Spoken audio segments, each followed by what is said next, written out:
நேர்களே, தற்பொழுது ஒரு முக்கிய செய்தி. இந்தியாவில் கொரோனா பாதிப்பு நீண்ட காலத்திற்கு பிறகு மீண்டும் 1000-ஐ தாண்டி இருக்கிறது. தொடர்ந்து பரவும் கொரோனா தொடர்பான கூடுதல் தகவல்களுடன் எமது செய்தி தலைமை சண்முகசுந்தரம் தயாராக இருக்கிறார்.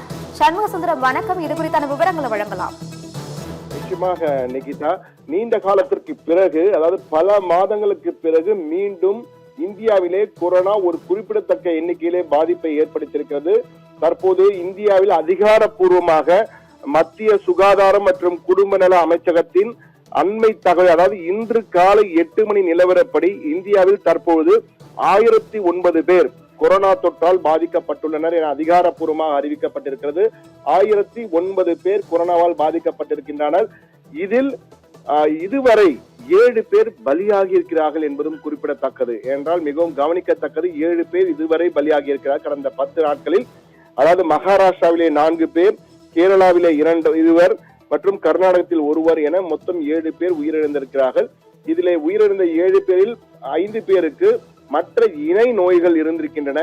அப்போது கொரோனா தொற்றும் ஏற்பட்டதால் இணை நோய் காரணமாக கொரோனா தொற்றும் இணைந்ததால் அவர்கள் இறந்திருப்பதாக மருத்துவர்கள் தெரிவித்திருக்கிறார்கள். ஆனால் அதிகாரப்பூர்வமாக மத்திய சுகாதாரம் மற்றும் குடும்ப நல அமைச்சகத்தின் அந்த அதிகாரப்பூர்வ வலைதளத்திலே 7 பேர் இதுவரை பலியாகி இருப்பதாக குறிப்பிட்டிருக்கிறார்கள்.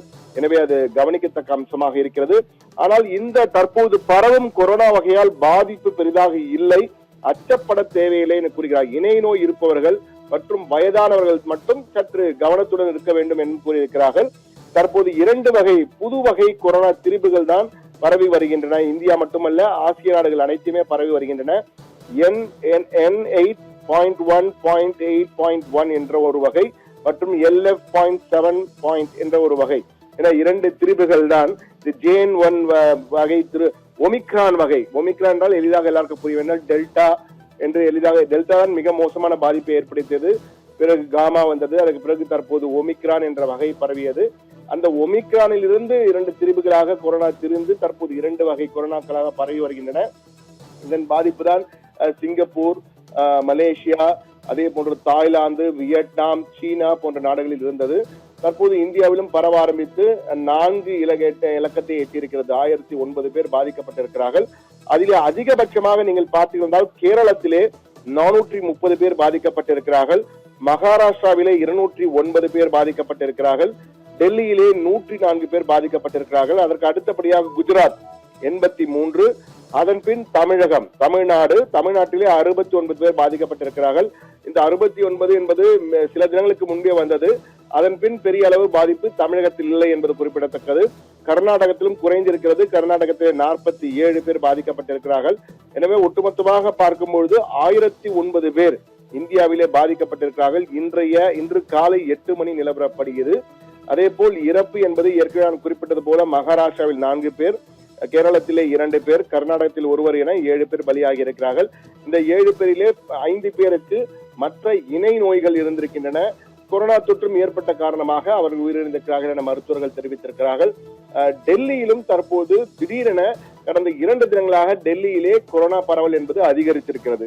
104 பேர் கிடைவென நேற்று மட்டும் 90 பேருக்கு மேல் பாதிப்பு ஏற்பட்டு 104ஆக அங்கு பாதிப்பு உயர்ந்திருக்கிறது.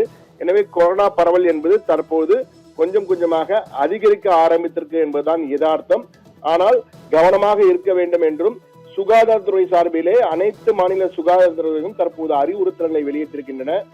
தேவையற்று அதிக இடங்களில் மக்கள் கூட வேண்டிய அவசியம் இல்லை, அதை தவிர்த்துக் கொள்ளலாம் என்றும், அப்படி செல்ல வேண்டிய சூழல் ஏற்பட்டால் முகக்கவசம் அணிந்து செல்வது சிறப்பு என்ற வகையிலும் தெரிவித்திருக்கிறார்கள்.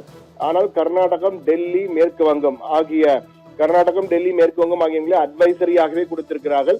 தயவு செய்து கூட்டம் மிகுந்த இடங்களுக்கு செல்ல வேண்டாம் என கூறியிருக்கிறார்கள். ஆனால் பொதுவான பார்வையில் பார்க்கும்போது மருத்துவர்களும் பேசும்பொழுதும் தற்போது உள்ள இந்த 2 வகை திரிபுகளால் பெரிய அளவு பாதிப்பு இல்லை என வேர்ல்ட் ஹெல்த் ஆர்கனைசேஷன் என்று அழைக்கப்படுகின்ற உலக சுகாதார அமைப்பும் தெரிவித்திருக்கிறது. இது பயப்பட வேண்டிய அளவிலே இல்லை, ஆனால் தொடர்ந்து கண்காணிப்பு இருக்க வேண்டிய அளவில் தான் இந்த கொரோனா இருக்கிறது.